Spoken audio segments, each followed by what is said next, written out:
이 시간 우리에게 주시는 하나님 말씀은 사무엘상 23장 15절부터 23절까지의 말씀입니다. 제가 보는 성경으로 구약성경 448쪽입니다. 사무엘상 23장 15절부터 23절까지의 말씀을 한 절씩 교독하시겠습니다. 다윗이 사울이 자기의 생명을 빼앗으려고 나온 것을 보았으므로 그가 십 광야 수풀에 있었더니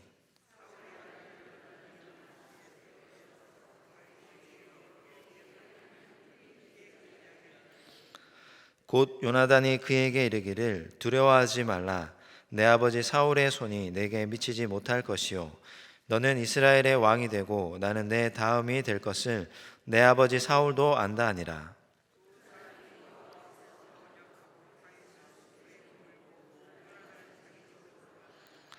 그때 십 사람들이 기브아에 이르러 사울에게 나와 이르되 다윗이 우리와 함께 광야 남쪽 하길라산 숲을 요새에 숨지 아니하였나이까.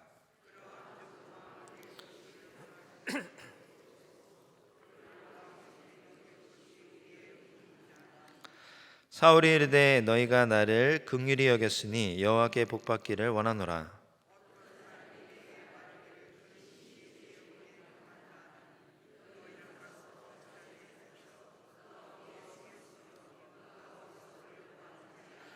함께 읽겠습니다. 그가 숨어있는 모든 곳을 청탐하고 실상을 내게 보고하라. 내가 너희와 함께 가리니 그가 이 땅에 있으면 유다 몇천 명 중에서라도 그를 찾아내리라 하더라. 아멘.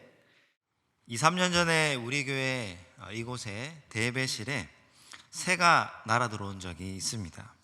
기억하시는 분들도 있으실 텐데요. 그때 교역자들이 안내를 서고 있었습니다. 예배가 시작되기 거의 직전이었죠. 그래서 많은 사람들이 놀랐고 특히 우리 교역자들이 상당히 많이 놀랐습니다. 만약에 예배가 시작되면 이 새를 잡기가 힘들 것이고 예배 중에 새가 날아다니면 상당히 곤란한 장면이 연출되기 때문입니다. 그래서 그렇게 초조해하고 있을 때 근데 날아다니던 새가 갑자기 땅바닥에 떨어졌습니다. 그래서 주변에 있던 이 교역자 한 명이 재빨리 가서 그 새를 잡았고 다행히 불과 예배 시작 몇 분 전에 새를 밖에 내보냈습니다. 새 한 마리 때문에 여러 사람이 이제 마음을 졸였던 그런 상황이었습니다. 저는 아주 어릴 때 시골에서 살았습니다. 저희 집에서 조금 걸어가서 길 하나 이제 건너면은 큰 호수가 있었는데 그 호수 뒤에 또 큰 산이 있었습니다. 그래서 저 어린 나이에 호수를 건너서 저 산에 한번 가보고 싶다. 그리고 저 산 뒤에는 뭐가 있을까 이런 생각을 종종 하였습니다. 그러다 정말 호기심에 한 번은 호수를 이렇게 우회해서 좀 멀리 있는 또 산까지 갔고 그 산을 한번 올라가 보게 되었습니다.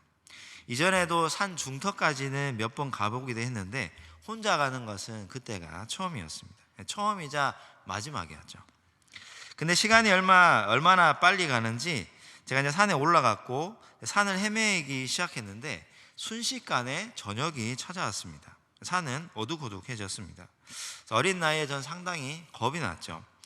해가 지고 어둠이 산을 덮기 시작했는데 그래도 깜깜하니까 그 어린 나이에 그래도 살아야 되겠다 싶은 생각을 하게 되고 아등바등 하고 있을 때 이제 산에서 이제 어떻게 하면 살 수 있을까 마을이 어느 쪽일까 이렇게 얼굴을 돌리다가 한 줄기의 빛을 이제 보게 되었습니다. 그 빛은 마을에서 켜놓은 가로등의 빛이었습니다.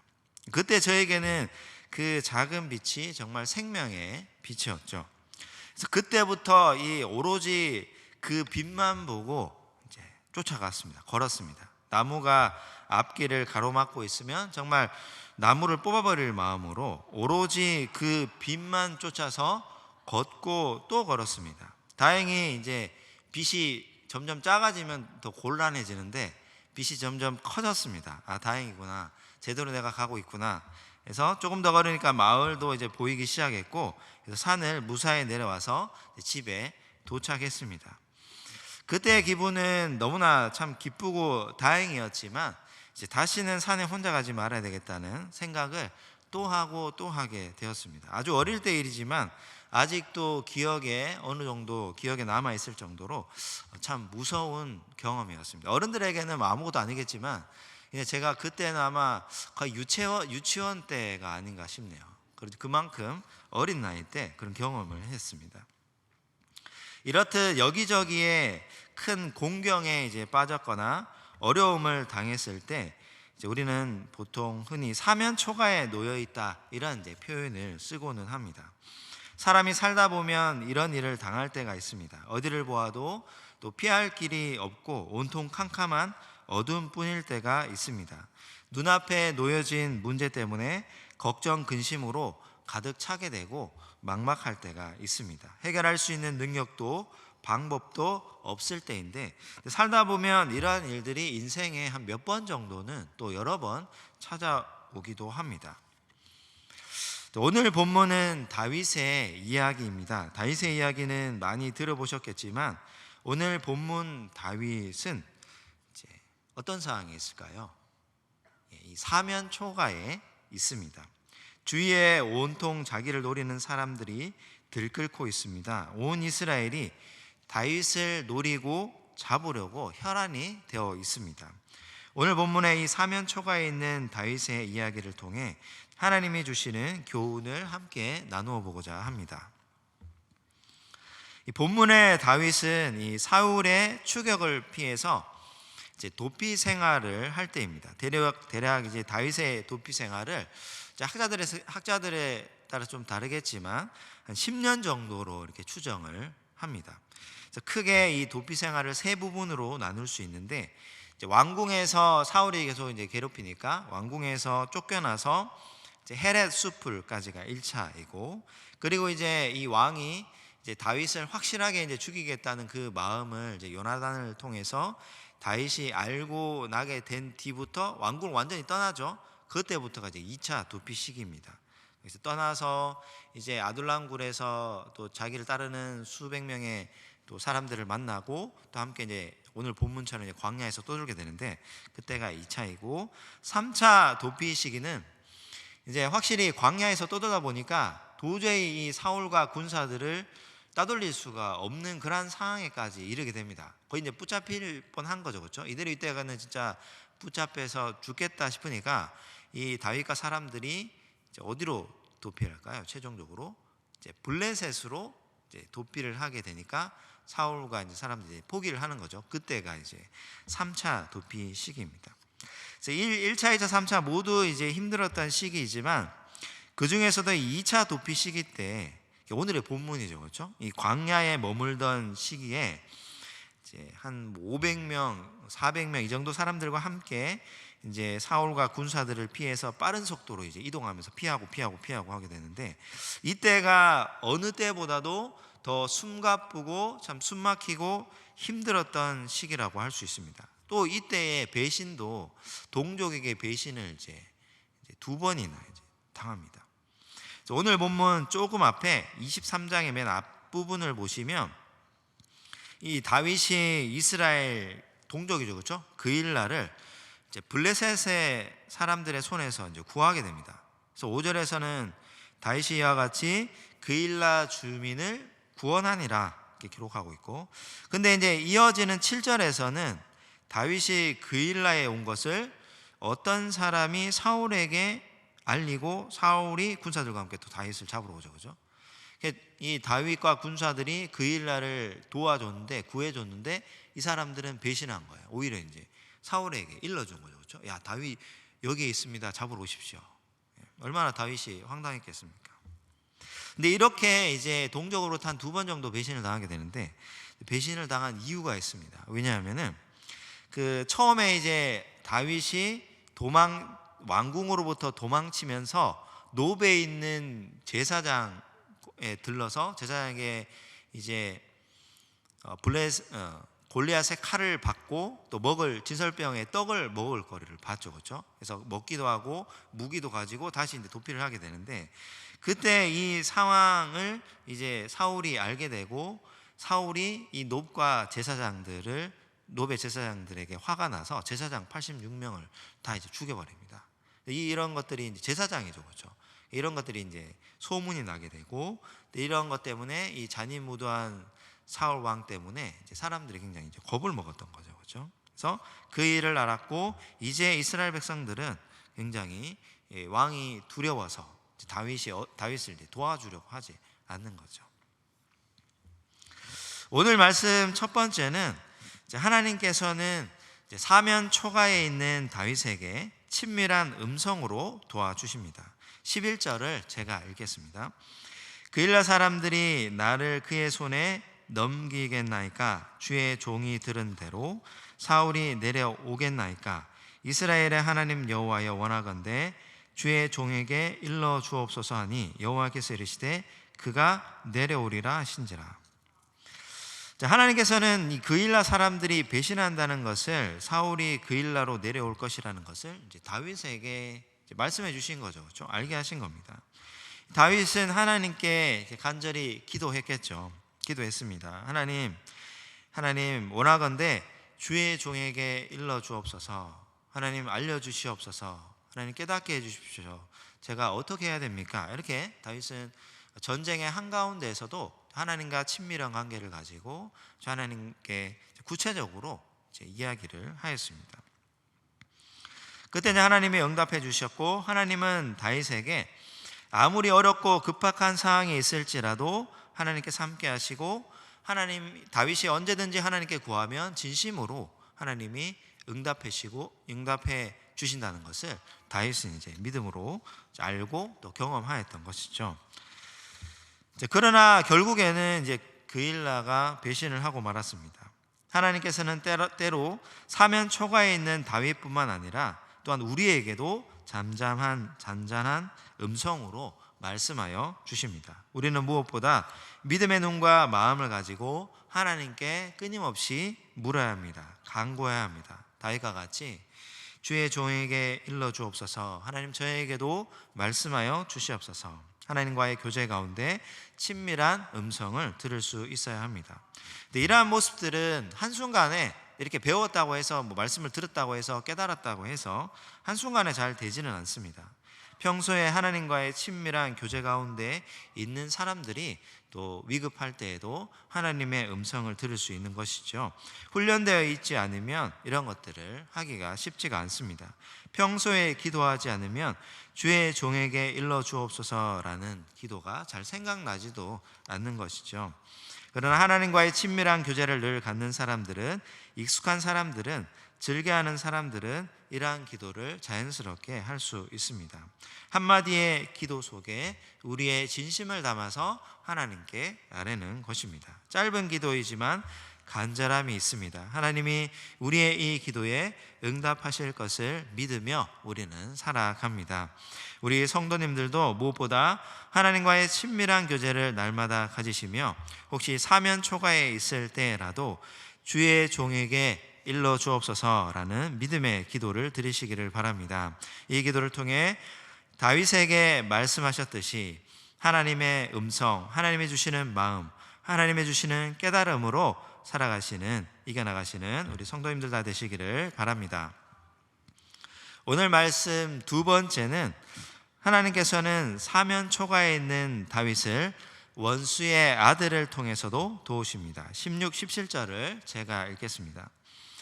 사울의 아들 요나단이 일어나 숲풀에 들어가서 다윗에게 이르러 그에게 하나님을 힘있게 의지하게 하였는데, 곧 요나단이 그에게 이르기를 두려워하지 말라. 내 아버지 사울의 손이 내게 미치지 못할 것이요, 너는 이스라엘의 왕이 되고 나는 내 다음이 될 것을 내 아버지 사울도 안다 하니라. 요나단은 다윗의 친한 친구로 잘 알려져 있습니다. 그 요나단은 다윗의 이 소식을 듣고 다윗을 찾아왔습니다.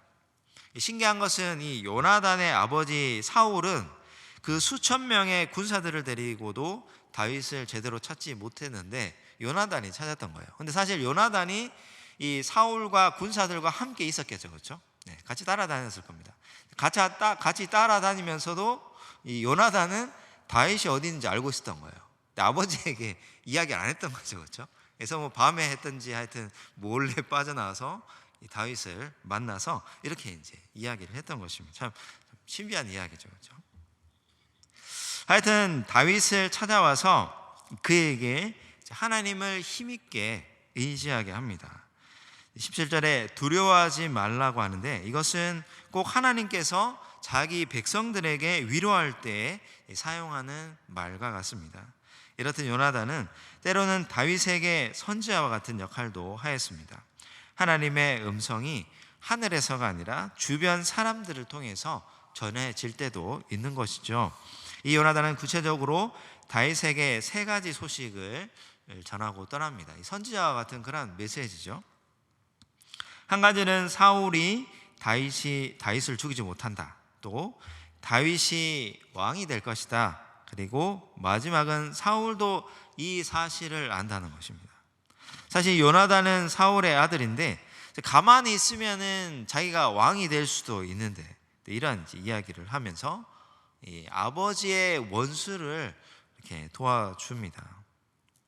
유교적인 시각에서 보면 굉장히 불효막심하죠, 그렇죠? 요나단이 아버지를 돕지 못하고 오히려 아버지의 원수를 도와줍니다.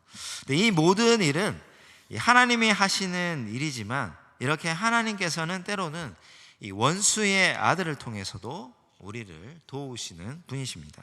하나님께서는 우리의 생각과 판단을 넘어서 우리를 사면 초가에서 벗어나게 하시는 분이신데, 하나님께서 자신을 기쁘게 하면 그 사람의 원수라도 그와 더불어 화목하게 하신다라고 말씀은 기록하고 있습니다. 사람보다 더 크신 하나님을 믿으며 모든 사람을 주장하시는 분이 하나님이심을 우리는 믿어야 합니다. 하나님께서 더 선한 길로 인도해 주시기를 기도하며 어려움을 이겨내시는 우리 모든 성도님들 다 되시기를 바랍니다. 오늘 말씀 세 번째는 하나님께서는 사면 초가에 있는 다윗을 상황을 통해서 도우십니다. 27절을 제가 읽겠습니다. 전령이 사울에게 와서 이르되 급히 오소서 블레셋 사람들이 땅을 침노하나이다.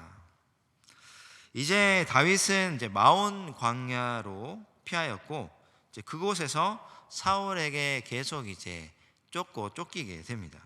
26절을 보면 사울의 추격으로 인해서 이 다윗이 심히 위급한 상황에 놓여 있다는 것을 우리가 알게 됩니다. 이제 바로 코앞에 있는 거죠. 당장 이제 잡을 수 있는 그 근거리에 있게 된 것이죠. 사울이 산 이쪽으로 가면 다윗은 산 저쪽으로 가고, 또 에워싸고 잡으려고 하였다고 기록하고 있습니다. 눈에 이제 가시거리 안에 들어온 거죠. 그러한 위급한 시간, 이제는 잡히는 것이 시간 문제인 상황에서 그 절박한 긴박한 시간에 이 블레셋이 이스라엘을 침노하게 됩니다. 28절에는 이에 사울이 다윗 뒤쫓기를 그치고 돌아갔다고 이제 기록하고 있죠. 그 급박한 상황에서 다윗의 생명을 건진 것을 참 신비하잖아요. 이제 조금만 있으면 우리 왠지 붙잡힐 것 같다. 근데 그 타이밍에 블레셋이 침노하게 되고, 또 사실 사울이 한 절반 정도만 군사들을 보내고 절반은 남기고 붙잡을 수도 있었는데 다 이제 물러간 거예요. 그렇게 판단한 것도 참 신비한 것이죠. 그 다윗이 그런 급박한 상황에서 생명을 건진 것을 기념하기 위해서 그곳 이름을 또 이렇게 붙였습니다. 셀라 하마누고라고 부르게 됩니다. 분리의 바위라는 뜻이죠. 이 모든 것은 하나님께서 하셨습니다. 하나님은 이러한 상황을 통해서 다윗을 도우시고 사울의 손에서 구원하셨습니다.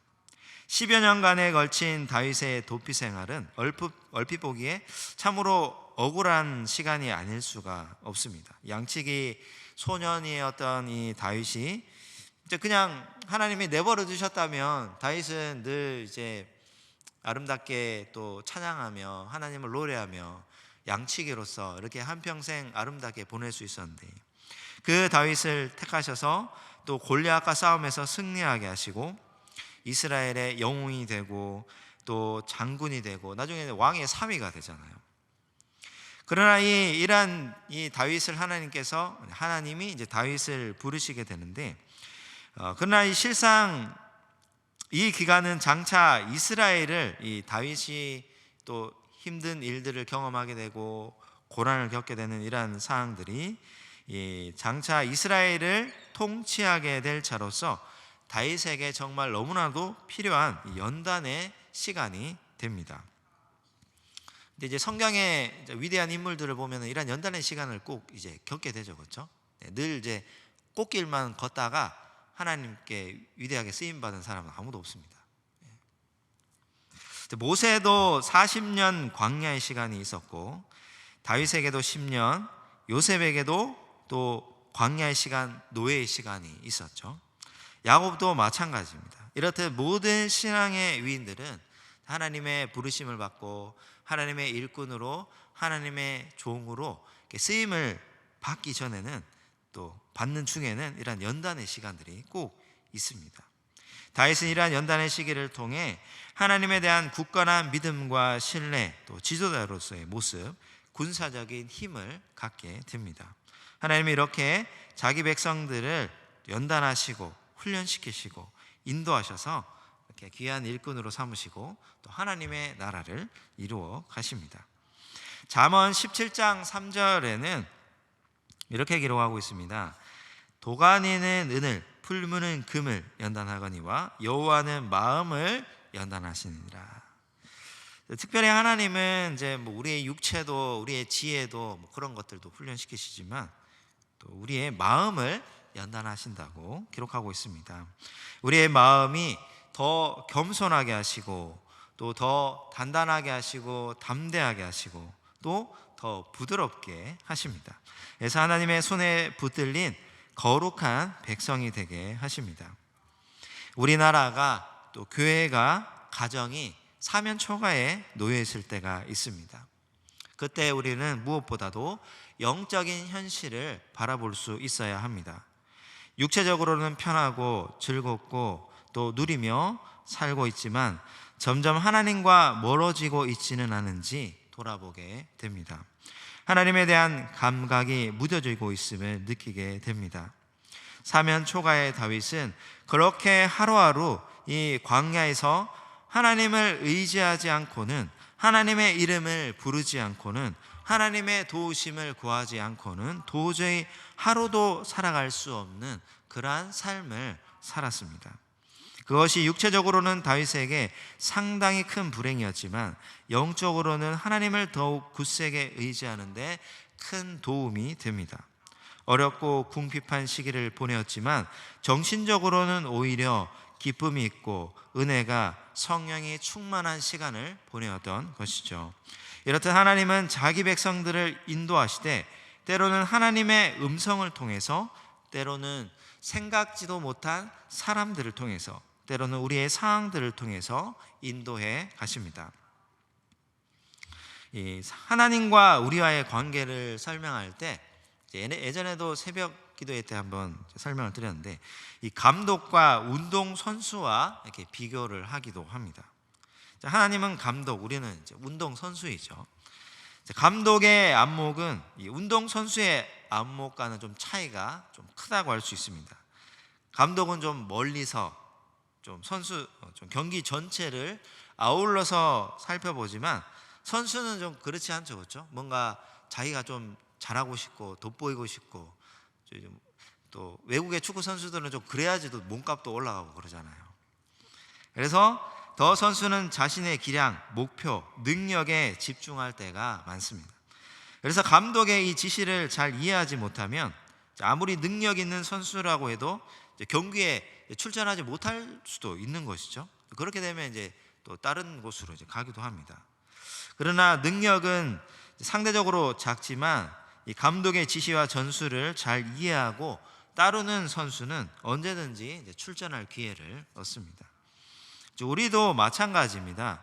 우리는 하나님의 생각을 모두 다 알 수는 없습니다. 그러나 더 이해하려고 노력하고 더 알아가고 특별히 하나님의 말씀에 어떻게 하면 순종할 수 있을까 늘 고민할 필요가 있습니다. 내 뜻과 또 나의 목적, 나의 능력을 신뢰하고 추구해서는 하나님께 또 쓰임받기가 참 힘들겠죠, 그렇죠? 자기는 좀 능력이 있다고 생각하지만 하나님의 뜻과 목적을 따르며 겸손함으로 나아갈 때 비로소 하나님의 마음에 합한 사람이 될 수 있습니다. 우리 시대에는 참 신앙생활 하기 좋기도 하고 또 나쁘기도 합니다. 좋은 면은 우리에게 너무나 큰 자유가, 편리한 삶이 있다는 것이죠. 우리의 역사를 돌아보면 지금처럼 우리에게 큰 자유와 또 편리한 삶을 살아갈 때가 어디 있겠었습니까? 그리고 또 전 세계를 돌아보아도 우리나라처럼 자유롭게 살아가는 국가가 흔하지는 않습니다. 그러나 반면에 발달된 문화와 경제적으로 복잡한 부분은 오히려 우리의 믿음을 흔들어 놓기도 합니다. 하나님의 말씀을 깊이 생각하고 묵상하고 순종하는 일에 힘쓸 여력을 남겨놓지 않습니다. 마음을 다해 한마디 진심으로 기도할 마음을 이 세상은 빼앗아 가기도 합니다. 그러다 보니 기도는 때로는 형식화될 때도 있고 또 이러한 일이 반복하게 되면 기도하는 시간이 이제 지루해지기도 하는 것이죠. 그러나 이런 상황이 영적으로 사면 초과에 있는 상황이 다윗과 같이 우리에게 육체적으로는 좀 어려움이 있을 수도 있지만 영적으로 또 더 큰 유익이 될 수도 있습니다. 최근의 시대는 산업혁명보다 10배 더 빠르고 300배 더 크고 3000배 더 강하다고 말합니다. 1차 산업혁명 때보다 4차 때가 여러 분야에 있어서 다양하고 더 빠르고 더 강력하게 변하고 있습니다. 이러한 시대에 우리 교회는 어떻게 해야 할까요? 그것은 우리 시대에 중요한 것은 이 튼튼한 기초인데 이 교회에서 가장 중요한 튼튼한 기초는 하나님의 말씀이고 기도입니다. 예수 그리스도에 대한 믿음입니다. 그분을 향한 간절한 기도입니다. 세상에 할 일 많고 바쁘지만 무엇보다 우리를 온전하게 하시며 영원한 생명을 주시는 하나님의 말씀 예수 그리스도에게 인생의 초점을 맞추시기를 바랍니다. 어떻게 하면 하나님의 말씀대로 살아갈 수 있을까?